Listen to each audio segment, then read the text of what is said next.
The New York Rangers take game one of their series with the Washington Capitals, and you won't believe who scored the first goal. We've got that and a whole lot more coming up next on the Locked On NHL podcast. You're Locked On NHL, your daily podcast on the National Hockey League.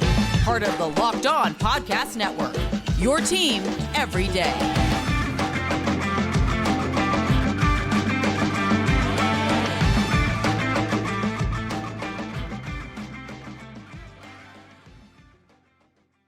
Everybody to the Monday edition of the Locked On NHL podcast, part of the Locked On Podcast Network, your team every day.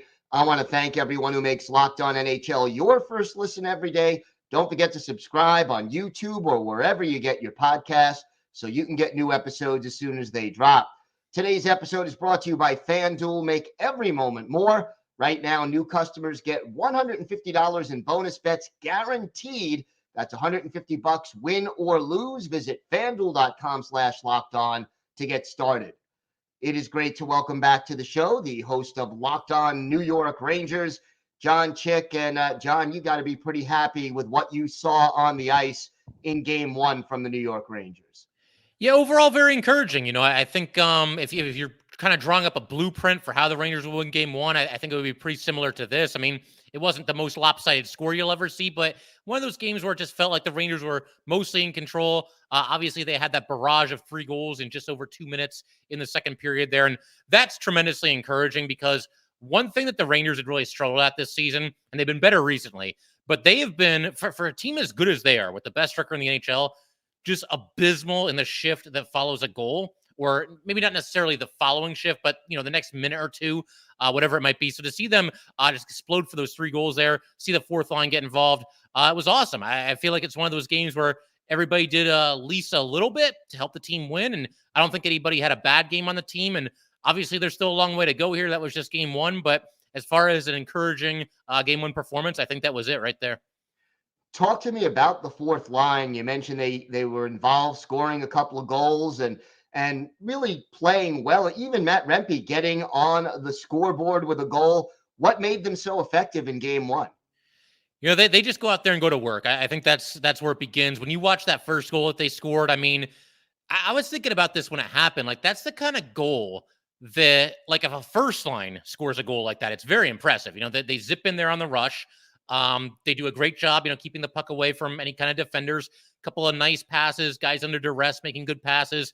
And, Matt Rempe's there on the doorstep, and he finishes. And, Rempe, I mean, he's kind of a lightning rod. We know that, both for Ranger fans and fans of other teams who might not like him very much. But he's one of those guys, like, I really don't think he's a one-trick pony. Everybody just kind of sees him as the guy that goes out there and fights, and he's the goon and this and that. He's got better speed than people realize for a big player. And he's one of those guys, he can set up shop in front of the net. And if he doesn't want to move, I mean, good luck moving Matt Rempe out of there. So I honestly think, like, at one time or another in his career, he might get around like 20 points a season. It's not going to be like point per game or anything ridiculous like that. And of course, he doesn't have a ton of ice time to work with, and he's going to mostly be on the fourth line. But I don't think that's an unattainable, like, kind of milestone for him. And for the other guys, I mean, Jimmy Vesey's one of those guys that just busts his tail every single game. And Barclay Goodrow, you got to feel happy for him because he's one of those guys that does come under fire from Ranger fans from time to time. They see his salary. I think it's like $3.6 million. And it's like, oh, he's a fourth liner. He never scores and this and that. And it's like, that guy puts his hard hat on every night. And nice to see him get rewarded with a multi-point game. I'm pretty sure he had 2 assists in this game, in game one of the playoffs. So just great stuff all around from that fourth line. And again, one of many reasons why I think this is a very encouraging win for the Rangers.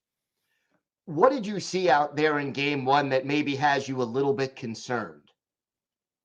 There wasn't anything too concerning, I wouldn't say. I mean, I thought, physically the Rangers were right there with them. I haven't checked the stats as far as like hits and whatnot, but I guess, a couple of the things coming into the series, if there was anything I could look at and, kind of point to, and okay, maybe that might be a little bit of an issue.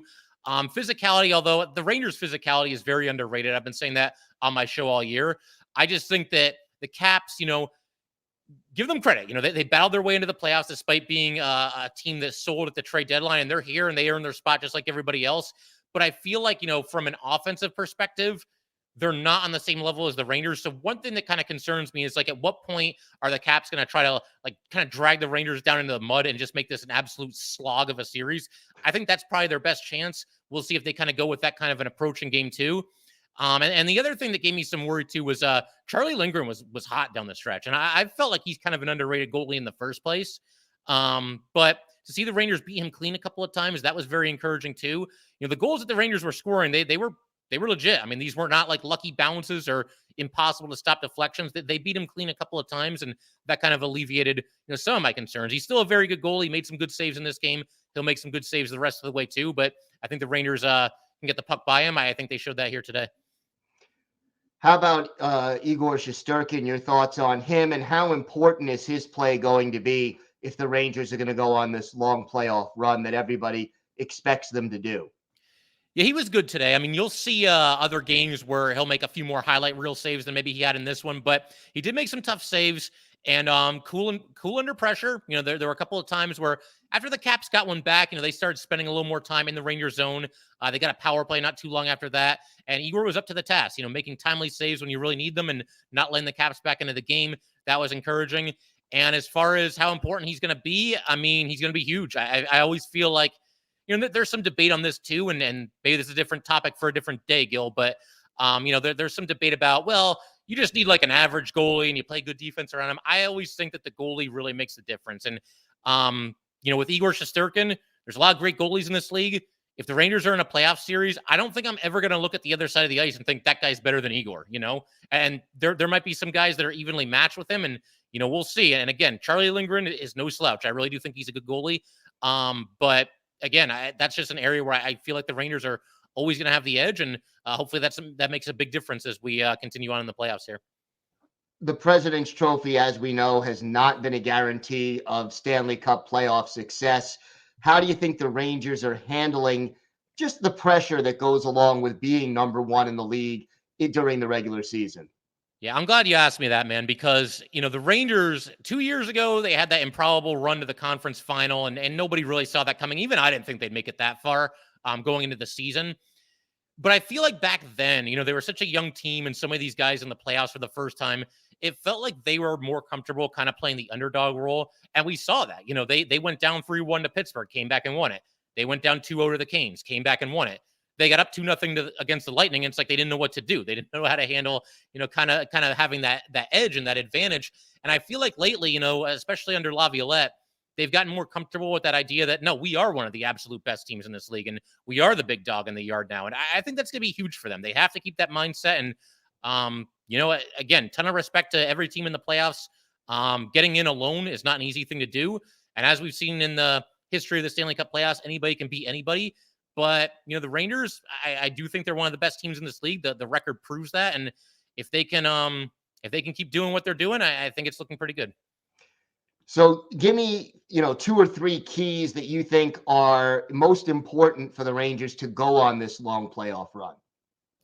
Well, if the refereeing is going to be anything like it was today, there were some ticky-tack penalties called in this game. But then later in the game, they weren't calling things that seemed kind of obvious that should have been called. And for the record, I'm saying this both ways. I'm not saying like the refs are out to get the Rangers or anything like that. But Rangers have a huge penalty kill. They've done a great job all season. They've been especially good down the stretch. And if it's going to be like this, if there's going to be penalties called every couple of minutes, then that's obviously going to be a huge unit for the Rangers for them to go out there and get it done. And I think just that ability also to roll 4 lines, we saw that in this game. We talked about this a minute ago, but I don't think anybody on the Rangers really had a poor showing in this game. And obviously the 4th line, I mean, they're not going to get 2 goals every game, but they played very well even outside of that. The Wenberg line, Wenberg, Cooley, Kakko, that's the 3rd line. I thought they looked really good in this game too. So having that depth is huge. You can't always rely on just one line to get it done. And, again, I thought every line played well, and that's encouraging as well. John, why don't you tell our viewers and our listeners where they could find the podcast and where they could find you on social media? Yeah, so wherever you're listening to this or watching this, you can find Locked On Rangers there too. We're on YouTube. We are also on every audio streaming platform that you can possibly think of. And as far as following me on social media, you go on Twitter at jchik17. And, I was pretty active during the game today, and I'll try to be for the rest of the playoffs as well. All right. John, thanks so much. Always a pleasure. Thanks, Gil. Good talking some hockey.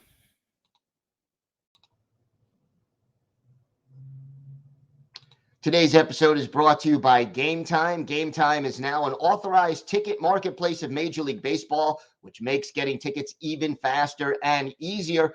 Prices on the Gametime app actually go down the closer it gets to the first pitch. With killer last-minute deals, all-in prices, views from your seat, and their lowest price guarantee, Gametime takes the guesswork out of buying MLB tickets.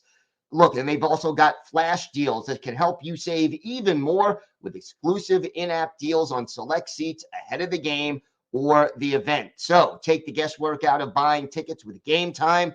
Download the Gametime app, create an account, and use code LOCKEDONNHL for $20 off your first purchase. Terms apply. Again, create an account and redeem code LOCKEDONNHL for $20 off. Download the Gametime app today. Last minute tickets, lowest prices guaranteed.